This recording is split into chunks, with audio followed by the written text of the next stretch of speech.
एक नई कहानी के लिए चैनल को अभी सब्सक्राइब करें और बेल आइकन प्रेस करें। नंदनपुर नाम के जंगल में बंटी नाम का एक कबूतर अपनी माँ चिंकी के साथ रहा करता था। बंटी के पिता नहीं थे। बंटी का छोटा सा परिवार बहुत गरीब था। माँ, खाने के लिए कुछ है क्या? नहीं बेटा, कुछ भी नहीं है। क्या करूँ माँ, जंगल में कहीं फल भी नहीं मिल रहा और मुझे कोई काम भी नहीं देता। बंटी बेटा, ऐसे और कितने दिनों तक चलेगा? काम तो ढूंढना ही पड़ेगा, नहीं तो हम भूखे मर जाएंगे। हाँ माँ, लगता है मुझे कुछ सोचना पड़ेगा। ऐसा बोलकर बंटी कबूतर जंगल में लगे एक मेले में काम ढूंढने चला जाता है। मेले में जाकर बंटी ने देखा कि गोलगप्पे के स्टॉल में आग लग चुकी है। टुनटुनी बचकर बाहर निकल गई थी, लेकिन उसकी माँ टुनी अंदर ही फंसी थी। बंटी बहादुरी के साथ टुनटुनी की माँ टुनी को बचा लेता है। बेटा, अगर आज तुम ना होते तो मैं मर जाती। तुमने आज मेरी जान बचाई है। ऐसी बात नहीं है, मुझे जो सही लगा मैंने वही किया। बेटा, तुम एक अच्छे पक्षी लगते हो। मेरी उम्र हो चली है। अगर तुम बुरा ना मानो तो क्या तुम मेरी बेटी टुनटुनी से शादी करोगे? बंटी को टुनटुनी पहले से ही काफी पसंद थी, इसीलिए बंटी ने बिना कुछ सोचे शादी के लिए हाँ बोल दिया। दोनों की शादी हो जाती है। बंटी टुनटुनी को अपने घर ले आता है। बेटा, तुमने तो हीरे जैसी बहू से शादी की है, लेकिन बेटा तू तो कोई काम नहीं करता। आखिर बहू को क्या खिलाएगा, कैसे रखेगा उसे? माँ, काम तो करना चाहता हूँ माँ, पर मुझे जंगल में कोई काम नहीं देता। ये सुनकर टुनटुनी बोलती है, आप चिंता मत कीजिए, मैं आपको गोलगप्पे बनाकर दूंगी, फिर आप उन गोलगप्पों को बेचना। मेरे गोलगप्पे की सब तारीफ करते हैं। टुनटुनी रोज सुबह सुबह बंटी को गोलगप्पे बनाकर देती और बंटी उसे जंगल में एक स्टॉल लगाकर बेचा करता। देखते ही देखते उसके कस्टमर्स काफी बढ़ गए थे। गोलगप्पे वाला, खा लो खट्टे मीठे गोलगप्पे खा लो। धीरे धीरे बंटी के स्टॉल पर बहुत कस्टमर्स आने लगे। अब मुझसे अकेले स्टॉल नहीं संभलती, लगता है मुझे किसी पक्षी को काम पर रख लेना चाहिए।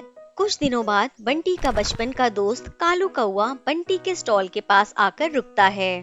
अरे वाह बंटी, तुमने तो बहुत अच्छा व्यापार शुरू कर लिया। एक मैं हूँ जो बेरोजगार घर पर माँ बाप के ताने सुनता हूँ। अगर तू बेरोजगार है तो आज से ही मेरे साथ इस स्टॉल में काम करना शुरू कर दे। मुझसे ये गोलगप्पा स्टॉल अकेले नहीं चलता। कालू ने बंटी के साथ काम करना तो शुरू कर दिया था, लेकिन उसके शैतान मन में लालच था। वो बंटी से बातचीत के बहाने गोलगप्पे बनाने की लागत और उनको बेचने का तरीका पूछ लेता था। कुछ दिनों बाद ही वो बंटी के बगल में अपना खुद का गोलगप्पे स्टॉल खोल लेता है। धीरे धीरे बंटी के सारे कस्टमर्स कालू कौवे के स्टॉल में जाने लगते हैं। यह देख के बंटी बहुत दुखी होता है। मैं रोज 2000 रुपए कमा लेता हूँ, लेकिन मुझे और कमाना है। मैं इस जंगल का सबसे अमीर पक्षी बनना चाहता हूँ। हा हा हा हा।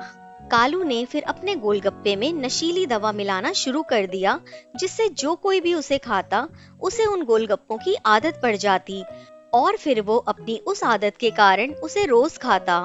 एक दिन बंटी उसी रास्ते से गुजर रहा था।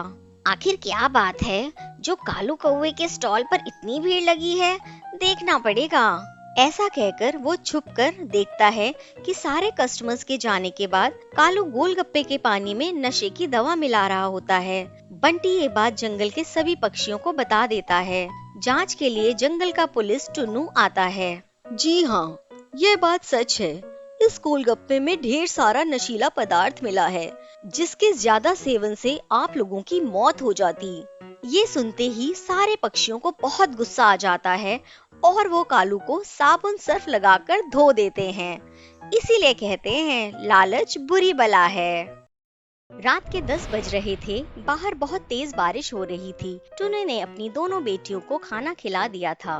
बड़ी बेटी खाना खाकर ऊपर बेड पर सो गई थी और टुनी की 4 साल की बेटी पिंकी माँ के गोद में लेटी हुई है और चिड़िया माँ उसे लोरी सुना रही है। सो जा पिंकी सो जा, लाल पलंग पर सो जा, मम्मी डैडी आएंगे, ढेर खिलौने लाएंगे, सो जा पिंकी सो जा।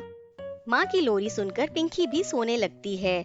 यह देखकर टुनी भी अपनी बेटी के बगल में सोने की तैयारी करने लगी। तेज बारिश और बिजली की आवाज के कारण टुनी को नींद नहीं आ रही थी। तभी उसके दरवाजे को कोई बहुत जोर जोर से पीटने लगा। टुनी, सुन रही है तू? दरवाजा खोल, दरवाजा। तेज आवाज सुनकर टुनी का दिल तेजी से धड़कने लगा। वो जैसे तैसे डरते हुए दरवाजा खोलती है तो देखती है कि उसका मकान मालिक सेठ करकनाथ 3 चीड़ों के साथ बाहर बारिश में छाता लेकर खड़ा है। क्यों री, क्या कर रही थी तू? मुझे इतना इंतजार करना पसंद नहीं, समझी? मालिक, मैं अभी सोई थी, लेकिन मैंने जैसे ही आपकी आवाज सुनी मैंने तुरंत दरवाजा खोल दिया।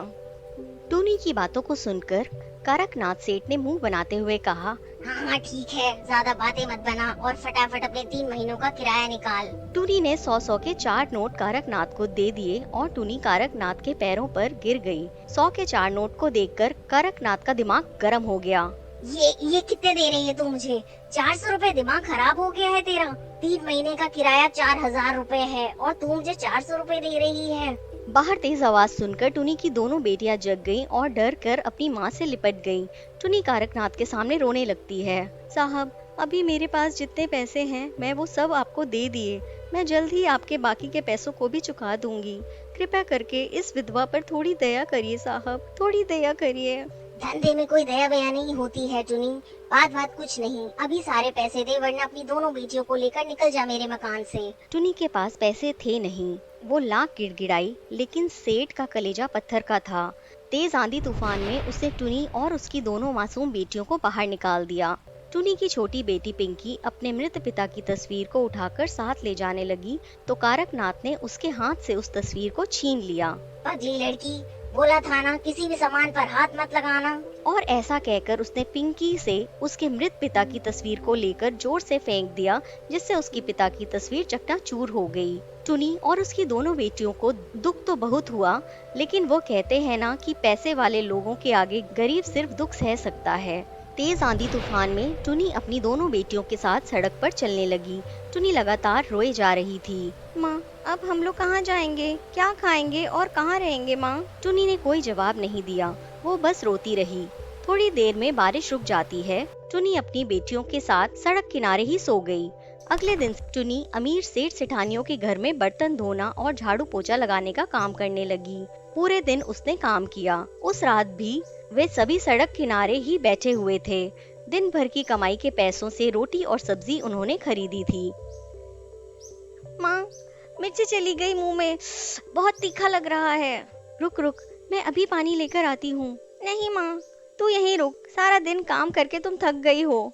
मैं पिंकी को रोड के उस पार वाले नल से पानी पिलाकर लाती हूँ माँ। अच्छा ठीक है बेटा, मेरे लिए एक बोतल पानी लेते आना। दोनों बहनें साथ में रोड के उस पार पानी लेने चली जाती हैं। दोनों ने नल से बोतल में पानी भरा और पिंकी ने पानी पी लिया। अब अच्छा लग रहा है। बहुत तीखी मिर्च थी दीदी। चलो अब माँ के पास चलो। कहते हैं किस्मत खराब होती है तो आप सो रहे होंगे तब भी आपके साथ कुछ बुरा ही हो जाएगा। कुछ ऐसा ही टुनी के साथ होने वाला था। वो सड़क किनारे बैठी हुई थी, तभी भूखेबाज ने उस पर पीछे से हमला कर दिया, जिससे टुनी की वहीं दर्दनाक मौत हो जाती है। पिंकी, बेटी, बेटी, बेटी तुम दोनों ठीक से रहना बेटी। माँ की आवाज सुनकर दोनों भागी भागी वहाँ पहुँचती हैं, लेकिन तब तक टुनी जा चुकी थी। माँ पानी पी लो, माँ पानी पी लो, उठो ना माँ, उठो। माँ के जाने के बाद दो छोटी बच्चियों के कंधे पर एक ऐसा बोझ विधाता ने दे दिया था जिसे उठाने के लायक दोनों में से कोई भी नहीं थी। एक रात की बात है, वो दोनों सड़क किनारे लेटी हुई थीं। दीदी, हम दोनों ऐसे सड़क किनारे लेटे हुए हैं, क्या हम दोनों को भी बाज उठाकर ले जाएगा? क्या हम दोनों भी मर जाएंगे? दीदी, मुझे माँ की बहुत याद आती है। बड़ी बहन उठकर पिंकी के आंसू पोंछती है और उसे गले लगा लेती है। नहीं बहना, ऐसा कुछ नहीं होगा, हम अपना घर बनाएंगे। हाँ दीदी, मुझे घर में रहना है या सड़क पर नहीं। बड़ी बहन चिंकी ने कह तो दिया था कि वो अपना घर बनाएगी, लेकिन कैसे? घर बनाना कोई बच्चों का खेल थोड़ी है। दोनों बहनों ने कबाड़ बेचने का काम शुरू कर दिया। दोनों बहनें सारा दिन कबाड़ उठाती, कभी सड़क किनारे तो कभी बस स्टेशन पर, और दिन भर के जमा कबाड़ को कबाड़ी वाले को बेच देती। एक दिन जब दोनों बहनें कबाड़ बेचने के लिए गईं, तो वहाँ एक ग्राहक आया। अरे टुन्नू सेठ, सुना है कबाड़ बेच बेच कर बहुत पैसा छापा तुमने। सुना है तुमने फिर से नया मकान खरीदा है। कबाड़ से मकान, ये बात बड़ी बहन की जहन में घूमने लगी। उसने सोचा कि जो बोतल वो इकट्ठा करती है उनमें से कुछ वो बेच दे और बाकी की बोतल से अपना प्लास्टिक बॉटल हाउस बनाए। उन दोनों बहनों ने जमा की हुई प्लास्टिक की बोतल से अपना घर बनाना शुरू कर दिया और कड़ी मेहनत के बाद दोनों ने अपना घर बनाकर तैयार कर लिया। ले बहना, अब हमारा प्लास्टिक बॉटल हाउस तैयार हो गया है। अब यहाँ पर कोई मकान मालिक हमें तंग करने नहीं आएगा और यहाँ बास भी हमें नहीं देख पाएगा। दोनों बहनें अब उसी घर में रहती हैं और दिन में कबाड़ बेचने का काम करती हैं। उन्होंने इस समाज में निडर होकर जीना सीख लिया है। 5 बेटियों वाली चिड़िया माँ। नंदनपुर जंगल में टुनी चिड़िया अपनी 5 बेटियों के साथ रहती थी। टुनी का कोई बेटा नहीं था, इसलिए वह अपनी 5 बेटियों पर बहुत ही अत्याचार करती थी। टुनी चिड़िया घर का कोई भी काम नहीं करती थी। वो दिन भर अपनी ननद गौरी कौवी के साथ गांव के सारे लोगों की चुगली किया करती थी। आओ आओ गौरी कौवी, बहुत देर से तुम्हारा ही इंतजार कर रही हूँ। तुम्हारी चटपटी बातें सुने बिना मेरा तो दिन ही नहीं कटता है। बताओ गौरी, आज कौन सी खबर लाई हो? क्या बताऊं टुनी बहन, मिट्टू तोते की बेटी पास के गांव के बंटी कबूतर के साथ भाग गई है। हाँ बहन, आजकल का जमाना ही खराब चल रहा है। रोज की तरह काफी देर दोनों वहीं बैठकर बातें करती रहती हैं। फिर गौरी कौवी अपने घोंसले में चली जाती है। गौरी कौवी के जाने के बाद टुनी वहीं से अपनी बड़ी बेटी को आवाज लगाती है। अरे ओ टुनटुनी, अभी तक तुम्हारा खाना नहीं बना? सुबह से बस चाय के सहारे जिंदा हूँ मैं। तू मुझे भूखा ही मारेगी क्या? जरा जल्दी जल्दी हाथ चला, नहीं तो हाथ तोड़ के रख दूंगी, समझी? हाँ माँ, बस थोड़ी देर और, मैं अभी खाना बनाकर लाती हूँ। फिर टुनी चिड़िया अपनी सबसे छोटी बेटी पिंकी कबूतरी के रूम में जाती है। अरे ओ छम्मक छल्लो, तू कुछ स्पेशल है क्या? दिन भर सस्ती संवरती रहती है तो घर का काम कौन करेगा? जा जाकर कुएं से ठंडा पानी लेकर आ। अभी जाती हूँ माँ, अभी जाती हूँ। इस तरह कई दिन गुजर जाते हैं। एक दिन टुनी चिड़िया की मंझली बेटी मीनू चिड़िया कमरे में झाड़ू लगा रही थी। अरे ओ अंधी, आँख है या नहीं? तुझे दिखाई नहीं देता कि मैं यहीं बैठी हूँ? धूल से मेरा पूरा शरीर तूने भर दिया है। तू रुक, मैं तुझे अभी झाड़ू लगाना सिखाती हूँ। इतना कहकर टुनी मीनू के हाथ से झाड़ू छीनकर उसी झाड़ू से बहुत बुरी तरह पीटने लगती है। मीनू के रोने की आवाज सुनकर टुनी चिड़िया की बड़ी बेटी टुनटुनी वहाँ आ जाती है। सुन टुनटुनी, तू आज से इस मीनू को खाने का एक दाना नहीं देगी, समझी? एक दिन भूखी रहेगी तो इसकी अकल ठिकाने आएगी। अगर किसी ने इसे खाना देने की कोशिश की तो मैं उसे घर से बाहर निकाल दूंगी। माँ का गुस्सा देखकर टुनटुनी डर जाती है। उस पूरे दिन मीनू भूखी रह जाती है। टुनी चिड़िया का पति शहर किसी काम से बाहर गया हुआ था।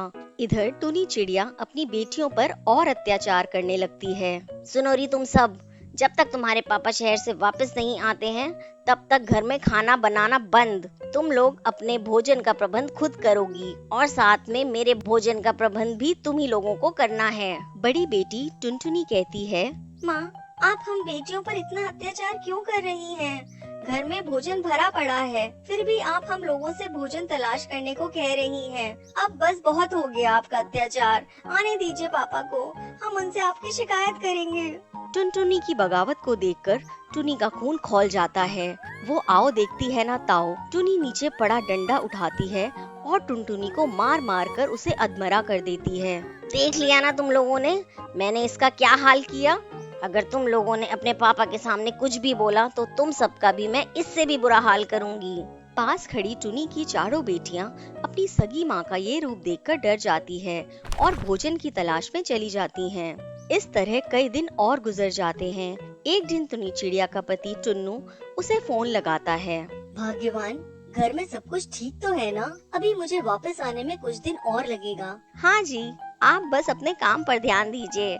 यहाँ पर मैंने सब कुछ अच्छे से संभाला हुआ है, आप यहाँ की टेंशन मत लीजिए। ऐसा बोलकर टुनी टुन्नू का फोन काट देती है। इस तरह समय गुजरता गया। एक दिन जब मीनू चिड़िया भोजन की तलाश कर रही थी तभी उसके पिता टुन्नू वहाँ आ जाते हैं। जब वो अपनी बेटी को इस हाल में देखता है तो वह उससे पूछते हैं, क्या हुआ मीनू बेटी, तुम यहाँ क्यों भटक रही हो? घर में सब ठीक है ना? क्या बताऊं पापा, घर में कुछ भी ठीक नहीं है। माँ ने टुनटुनी दीदी को इतना मारा कि वो अभी ठीक से चल भी नहीं पा रही है। घर में खाना होने के बाद भी हम लोग यहाँ भोजन की तलाश में भटक रहे हैं। माँ हम पांचों बेटियों पर बहुत अत्याचार करती है पापा। टुन्नू मीनू की सारी बातों को सुनता है। सारी बातों को सुनने के बाद टुन्नू आग बबूला होकर घर आता है और अपनी पांचों बेटियों के साथ घर छोड़कर जाने लगता है। टुनी अपने पति को रोकने की बहुत कोशिश करती है। अजी मुझसे बहुत बड़ी गलती हो गई, प्लीज मुझे माफ कर दीजिए। अब से मैं अपनी बेटियों पर कोई अत्याचार नहीं करूंगी।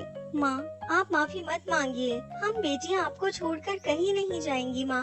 माँ तो माँ होती है। टूनी चिड़िया को अपनी गलती का पछतावा हो जाता है और वो बेटे और बेटियों में भेद करना छोड़ देती है। उस दिन से सब खुशी खुशी रहने लगते।